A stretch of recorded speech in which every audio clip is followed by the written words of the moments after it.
আসসালামু আলাইকুম। কি অবস্থা, কেমন আছেন সবাই? আমি ভালো নাই। রাত হইলে আমার জিন ভূতে তাড়া করে। শুনে অবাক হইতেছেন, বিশ্বাস করতেছেন না। দুষ্টাইম কি করতেছি না ভাই, আল্লাহর কসম সিরিয়াসলি কথাগুলো বলতেছি, আপনাদের সাথে শেয়ার করতেছি। যতদিন মাথার ভিতরে ঢুকে নাই ততদিন ভয় পাই নেই, কিন্তু এখন আমি ভয় পাই। আমার রাতে আমার রুমে থাকতে কষ্ট হয়। আমি যে জায়গাটায় দাঁড়ায় আছি, হয়তো আশেপাশে জিনগুলো আমার কথা শুনতেছে, আমাকে ফলো করতেছে। আমার ভিতরে কি চলতেছে, কেন কথাগুলো বললাম, আমি প্রমাণ দিতেছি। তো আমি এখানে আইছি, এখন সময় পাইছি, কিন্তু প্রচুর পরিমাণ রোদ। আমি যে ক্যামেরার দিকে তাকায় কথা বলবো এটা আমি বলতে পারতেছি না। ঘটনাটা হয়েছে এই যে এই রুমটা না, এই যে কর্নারে, এই রুমটার মধ্যে আমি থাকি। লাস্ট কবে থেকে যেন এটা শুরু হয়েছে আমি জানি না। রাত 12টা 1টা 2টা বাজবো, ঠিক আছে। এই যে রুমটা না, এই জায়গা থেকে ঠাস ঠাস করে আপনার ওই যে তেলের প্লাস্টিকের দামগুলো আছে না, এগুলো 3টে থেকে 4টে ঠাস ঠাস পড়বো, পড়ে এখান থেকে ঠেলে নিয়ে যাইব। প্রতিদিনই আমি বাস পাই। আমি শুধু বলি এই রুমটার ভিতরে শুয়ে শুয়ে যে কাজের মানুষ এত রাত্রে মনে হয় ডাম ডুম দিয়ে পানি নিতেছে। আমি এত জোরে মোবাইল চালাই রাত্রে, রুমের মধ্যে কেউ নাই, রিলস দেখি, টিকটক দেখি, নিউজ দেখি, তো তার ভিতর দিয়েই এখানে যে শব্দটা অনেক বিকটও না কমও না। মানে একটা মানুষ খালি ডাম ডুম নাড়তে গেলে যতটা আওয়াজ হয় সেই আওয়াজটা এই জায়গা থেকে যায়। আমি যতবারই এই আওয়াজটা শুনি অনেক রাত্রে, আমি শুধু বলি এত রাত্রে কাজের মানুষ কি কাজ করে। কারণ হয়েছে এই যে হয়েছে পানির কূপ। আমি মনে করি এই জায়গা থেকে শব্দটা ঠিক এই জায়গা, ঠিক আছে। আর আমি এই রুমে ঘুমাই, আমি এই রুম থেকে বাস পাই। কপিলের মার এই রুমটা খালি থাকে, এই রুমে আসবাবপত্র, ওইটা হলো সামনে, এটা হলো পিছন থেকে আমি দেখাইতেছি। তো এই জায়গা থেকে ঠাস ঠাস পড়ে আর এই জায়গা দিয়ে গড়গড়ায় নিয়ে যায়। আমি ভাবি বড় বড় তেলের ডামের মতো, যে পানির ডামগুলো আছে না প্লাস্টিকের, বড় বড় তেলের ডাম, ওই রকম খালি ডাম ভরা না, গড়গড়ায় নিয়ে যায়। প্রত্যেক দিন ভাবি কাজের মানুষ এখান থেকে আসবাবপত্র নিয়ে কাজ করে, তো এটা ভেবে আমি বসে থাকি। হঠাৎ দৌড় পাইলে সেই জানলা বন্ধ করি, ওই জানলা বন্ধ করি, এই গাছ পাশে একটা জানলা আছে, এই জানলা বন্ধ করে ভাবি যে যদি কাজের মানুষ এতে ফুসি দেয়, একটা কথা কয়, আমি যদি ডরাই, তো এই ভেবে ভেবে বসে থাকি। মোটামুটি আজকে 2-3 মাস ধরে এসি চালাই না। এই 2-3 মাস এমন কোনো দিন নাই মানে এই জিনিসটা না হয়, এই শব্দটা যে কেউ একটা ডাম ফালাই দিছে, ঠেলে নিয়ে যাইতেছে, এতটুকু। তো আমি মনে করি কাজের মানুষ ফট করে 4 দিন আগে দেখি কি ডাম ঠাস ঠাস ফালাইতেছে, ঠেলে নিতেছে। আমার মনের মধ্যে একটা খটকা খাইলো। এই রুমটার মধ্যে তো ডাম নাই, এই জায়গা থেকে কাজের মানুষ এত রাত্রে ডাম নেই বকে? কাজের মানুষ সন্ধ্যার পরে তো রুমে যায় ঘুমায়, এত রাত্রে কাজের মানুষ কি কাজ করব? এই প্রশ্নটা মাথার মধ্যে আমার ঘুরলো, এবং কি আমি মনোযোগ দিয়ে বুঝলাম এই জায়গাটার মধ্যে কি আছে। আমি আপনাদেরকে একটু দেখাবো। এই জায়গা তো ডাম নাই, এইভাবে প্রতিদিন ঠাস ঠাস ডাম নামাই কেরা আর করে কিরা। এই তো পোলাপানে কি হচ্ছে, কি পোলাপান মাজরায় পোলাপান, এই যে কাজের জিনিসগুলো ফালাইতে গেছে। তো আবার চালের উপর দিয়ে, ঠিক আছে, ঠাস ঠাস করে 4-5 পা হাইটে গেল কেরা জানি, মনে হইলো, ঠিক আছে। এটা আমার মনের দোকান নাই। এই শব্দটা আমি আল্লাহর কসম করে কইতেছি, প্রতিনিয়ত পাইতেছি আমি এই শব্দটা।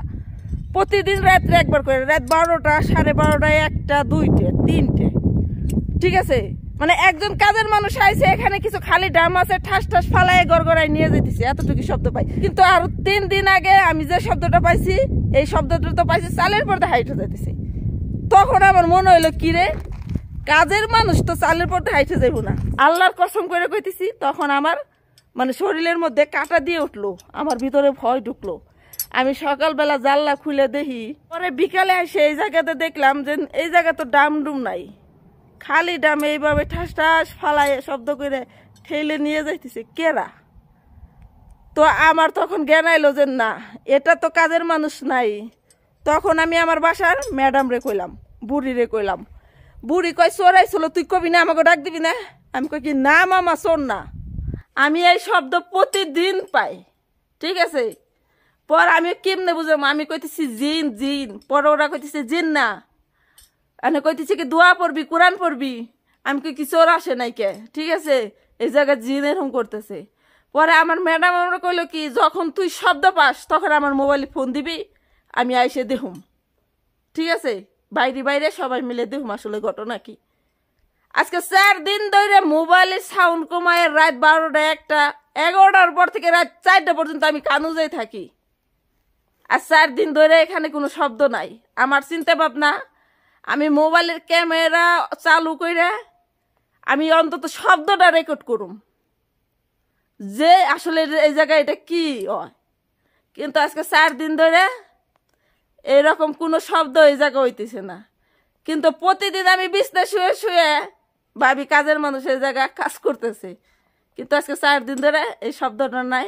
এখন এমন হয়েছে রাত্রে আমি একটা কথা মিথ্যে বলতেছি না, আমার হাজবেন্ডকে বলছি হে মিটমিটে আসে। আমি কি ছোট, আমি কি অবুঝ, আমি কি মিথ্যা কথা বলতেছি না। সে করে কি কুটকুটে হাসে, আমি ঝগড়া লাগিস তুমি হাসো কেন, আমার কি অবুঝ মনে হয় তোমার, আমি কি মিথ্যা কথা বলি মনে হয়। ওই রুমটার মধ্যে থাকি, রুমটা আপনাদের সাথে দেখাই কোন রুমের মধ্যে থাকি। তো আমি আজকে 3.5 বছর হয়ে যায় রুমের মধ্যে থাকি, কোনোদিন বলতে পারব না আমি একটা দুঃস্বপ্ন দেখছি, আমার বুকে ধরছে, আমার ভয় হয়েছে এই রুমের মধ্যে। কিন্তু আজকে 4 দিন ধরে আমার রুমের মধ্যে গেলে বুকের মধ্যে কাঁপে, ভয় করে। রাত্রে আমি রুম উদলে করে শুই, কারণ রুম যখন লাগাই মনে হয় যে না আমার এই পিছন দিয়ে জিন ভূতে আমার টাইনে নিয়ে যাইব, আসে ভয় দেখাইব। তো আমি রুম উদলে করে শুই, কপিলের মা আবার আরেক রুমে শয়, দরজা খোলা থাকে, কত সময় উনি লাগাই দেয়। তো এইভাবে ঘুমায়, আমার ভিতরে ভয় ঢুকে গেছে। এই পৃথিবীতে যে জিন ভূত আছে তারা যে কাজ করে খায় আমি বিশ্বাস করি। আমার মনে হয় এই জায়গায় পানির কূপ আছে, এই ডামগুলো কিসের ডাম আমি জানি না, পানি নেয় ওরা। তাছাড়া এই বড় বড় ডামগুলো আপনার 7 ফিট 8 ফিট উপর থেকে ঠাস করে খালি ডাম ঠাস ঠাস ফালালি পাথরের মধ্যে শব্দ হইতেছে, ঠেলতেছে, ঠিক আছে। চালের পর্দা হাইটে গেছে, লাস্টে যেদিনকে আমি শব্দ পাইছি তার আগে কোনোদিন পাইনি, চালের পর্দা হাইটে গেছে। তো তখন আমার ভিতরে ভয় জাগছে, আগে তো না। আমি এই যে এই জায়গায় দাঁড়াই আছি, এই যে এর পিছনে এই ঘটনা হইতেছে, আমার শরীর এখনো কাঁপতেছে। এই জায়গা তো ডামডুম কিচ্ছু নাই। আর জীবনও তো রাত 7টার পরে কাজের মানুষ কাজ করে না। এতদিন আমি এই জিনিসটা বুঝি না, কিন্তু আমি যখন থেকে এই জিনিসটা বুঝতেছি, ধর্মু শব্দটা রেকর্ড করুম, তখন থেকে নাই, ঠিক আছে। আজকে 4 দিন ধরে কোনো শব্দ পাই না, আলহামদুলিল্লাহ। যদি এখন আবার চিন্তা করি, আমি যে এটা নিয়ে গবেষণা করছি তারা জানলো কেমনে, তারা কি আমার আশেপাশ দিয়ে ঘুরে, মনে হয় আমার আশেপাশ দিয়ে ঘুরে। এখন আমার ভিতরে একটা ভয় ঢুকে গেছে, ছোটবেলা একটা ভয় পাইছিলাম, ঠিক আছে, এখনো চোখে ভাসে। আমি গল্পটা আপনাদের সাথে শেয়ার করতেছি। সেটা আমি হলো মোবাইল একটা এরপর রেখে দাঁড়াই রয়েছি, আমার মোবাইল ধরতেও কষ্ট হইতেছে। তখন আমার বয়স হয় 8 থেকে 9, আর আমার বড় আপার বয়স 11 বছর থেকে 12 বছর, মানে আমরা 2 ভাই বোনই 3-4 বছরের ছোট বড়। তো আমার মা ধান সেদ্ধ কইরা পাতিলে ভিজাইছে একটা পুকুরে, পুকুর বলতে একটা নালা, সব বাড়ির জায়গা আছে ওই জায়গার দিকে, কিন্তু ওই জায়গাতে বর্ষাকালে ভোট চলে, ওই ভোট দিয়ে আমরা সাবারাটে যাই, ঠিক আছে। আমাদের বাড়ি তখন মিটে বিক্রি করে, ওই গাঁটে থেকে মিটে উঠে, তো পানি কমে গেছে। যখন বর্ষা সিজন ওটা ভরা থাকে, তারপর চক দিয়ে পানি উঠে, ওটা একটা নাল আর কি, খাল বলি আমরা।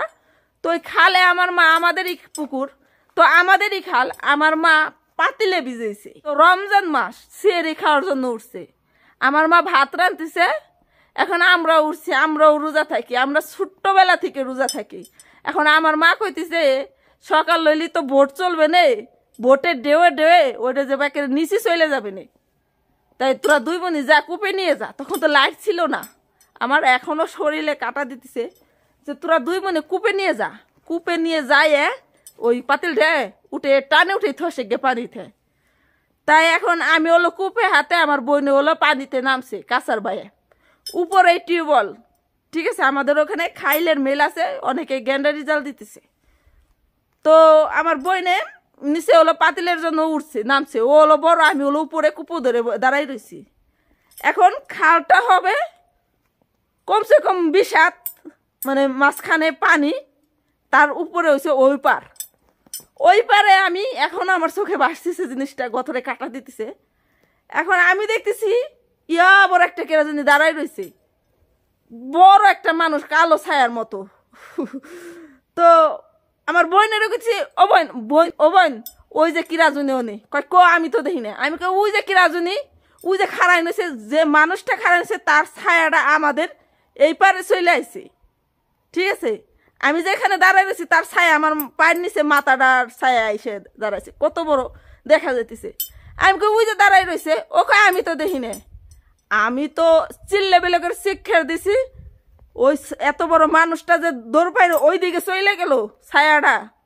আমি ঠিক আছে দেখ এই করছি, এক শিক্ষের আমার চোখগুলো বড় বড় ওইটা এক শিক্ষের টানে উঠছিলাম, মাঠগুলির মতো চোখ হয়ে গেছিল আমার। আমার ছোট কাকা বড় কাকা সবাই তো তখন বাড়ি, আমার আব্বা শুধু বিদেশ আসলো।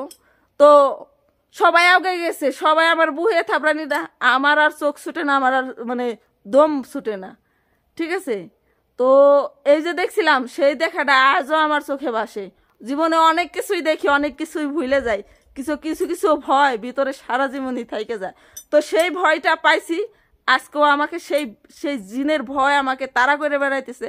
জীবনে জিন ভূতের গল্প অনেক দেখছি, অনেক শুনছি, অনেক বুঝছি। দেখছি মানে কি, জিন বলতে মানুষের অস্তিত্ব না, ছায়া, জাস্ট ছায়া অনুভব করা যায়। তো এখানে যে আমার এই যে রুমের পিছনে যে ঘটনাগুলো ঘটছে এতদিন, এই জিন এই করছে আজকে 4 দিন ধরে নাই। কাজের মানুষ তো পানি নিতে আসলে প্রতিদিনই আসবো, আজকে 4 দিন ধরে সেই ঠাস ঠাস খালি ডাম মানে প্লাস্টিকের ডাম ফালানোর শব্দ আমি পাইতেছি না, ঠেলতেছে এই শব্দ আমি পাইতেছি না। 4টা দিন ধরে কান উজে রয়েছি, কিন্তু এতদিন আমি মোবাইল চালাইছি সাউন্ড দিয়ে, তার উপর দিয়ে বুঝতে পারতেছি যে কাজের মানুষ পানি নিতেছে, এই মনে করেছিলাম। তো জানি না ভয়ে মরে যায় কিনা, দোয়া করবেন সবাই যে জিন বোধ যে দুনিয়ায় আছে এটা এখন বিশ্বাস করে এখন রাতে আমি বাইরে খাবারও ফেলতে যাই না। কারণ আমি কিছু কিছু ওয়াজে শুনছি মানে মাংসের তেল নাকি জিনরা আর কি খুব পছন্দ করে। তো রাত্রে এসব বাসায় খাসি দিয়ে আজিমে হয়, তো চবড়িগুলা তো খাই নাই, চবড়িগুলা রাত 12 নাই, 1টা নাই, বাগারে আমি ফেলতে যাই। তো এখন ভয়ে আমি কোথাও বের হই না, আমার রুমের লোকেশন দেখাই নেই। এই যে এই রুমটার মধ্যে আমি 3 বছর ধরে ঘুমাই। ঠিক আছে, এই যে এই জায়গাটার মধ্যে আমি ঘুমাই আজকে 3 বছর, 3.5 বছর হয়ে যায় এই জায়গায় আইছি।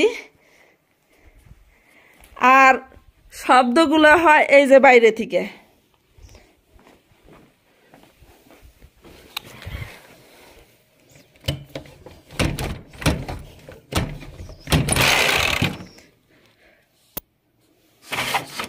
এখনো আমার দরজাটা খুলতে ভয় করতেছে, এই যে আমার জানালা এই জায়গা থেকে শব্দটা আসে, এই জায়গায় ডামগুলো ঠাস ঠাস নামায়, এই দিক দিয়ে ঠেলে নেয়, রোদ্রে জ্বালা আমি ভিডিও করতে পারতেছি না, এই জায়গাটায় আমি ঘুমাই। ঠিক আছে, আর এটা হচ্ছে আমার বাইরের লোকেশন, আমি রুমগুলো দেখাইনি কখনো আপনার। এইটা হলো মাতবাক, এটা হচ্ছে বাথরুম, এটা হচ্ছে একটা মানে স্টোর রুম, আর এটা হচ্ছে ড্রয়িং রুম। আমার কফিলের মার মানে পার্সোনাল রুম এটা, তার যা জিনিস কাপড় চোপড় আলমারি সুকেস এটা তালায় থাকে সবসময়। আর এই রুমটার মধ্যে কফিলের মা ঘুমায়। ঠিক আছে, আল্লাহর কসম করে গেলাম আমি একটা মিথ্যা কথাও বললাম না আমার সাথে যা ঘটছে। এখন আপনারা কমেন্ট করে জানাবেন এটা কি সত্যি না আমি কি মিথ্যা বলতেছি। ঠিক আছে।